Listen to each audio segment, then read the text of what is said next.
আজ যেহেতু পৌষ পার্বণ তাই সকাল সকাল একদম উঠে গেছি 4:19-এর সময়।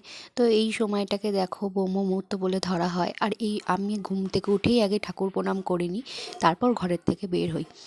তো তারপরে দেখো ঠাকুর প্রণাম করে নিয়ে এখানে বাসি ঘরটা মুছে নিচ্ছি, যেহেতু সকাল এখন বাস্তুকে পিঠে দিতে হবে। শাশুড়ি মা দেবে, আমি দেবো না। আর আমি এদিকে একটু বাসি ঘরগুলো মুছে নিচ্ছি। তো শাশুড়ি মা বললো তুই ঘরগুলো মুছে ফেল, আমি এদিকে স্নান করে নেব। তো তারপর দেখো এখন সুন্দর করে সব ঘরগুলোকে আগে মুছে নিলাম।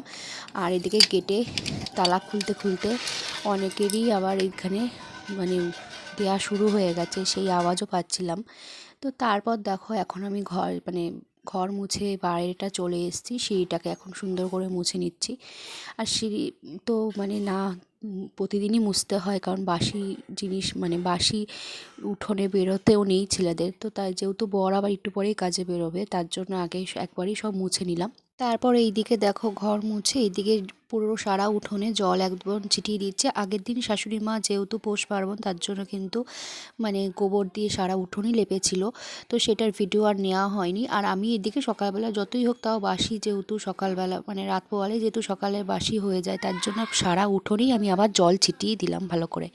আর এদিকটা দেখছো পুরো একদম রাস্তা অবধি গিয়ে জল ছিটিয়েছি। আর এখন একটু উঠোনটাকে হালকা করে ঝেড়ে নিচ্ছি, জলগুলো রয়েছে তার জন্য ঝেড়ে নিলাম, তাহলে মনটাকে শান্তি মনে হয় যে না বাসি উঠোনের কাজ সব কমপ্লিট।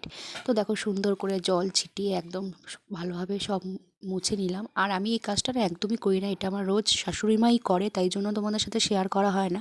যেহেতু আজকে করলাম তাই তোমাদের সাথে শেয়ার করলাম। তো দেখো এখানে তারপর শাশুড়ি মা স্নান করে চলে এসছে তুলসীতলায়। আমাদের এখানটা জায়গাটা যেহেতু সাদা পাথর বোঝা যাবে না বলে আলাদা জায়গায় একটা লেপে মাটি দিয়ে গোবর দিয়ে সেই জায়গাটা আলাদা করেও বাস্তুকে দিচ্ছে, আর তুলসীর ওখানটাও দিয়েছে।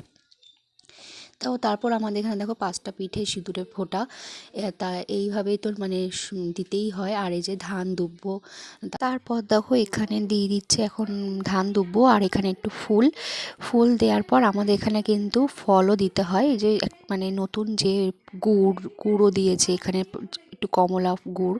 আর যেটার জন্য এটা ইনকমপ্লিট থাকে, তো তারপর সরার পিঠে এখানে ভেজে নিচ্ছে। আর এটা ভেজে নেওয়াটা এটা ছাড়াই তো দিনটা পুরো অসম্পূর্ণ, এটার নিয়ম, এটা তুলতেই হবে। তো তার জন্য শাশুড়ি মা এখানে বসে পড়েছে রান্নাবান্না করেই পিঠে নিয়ে।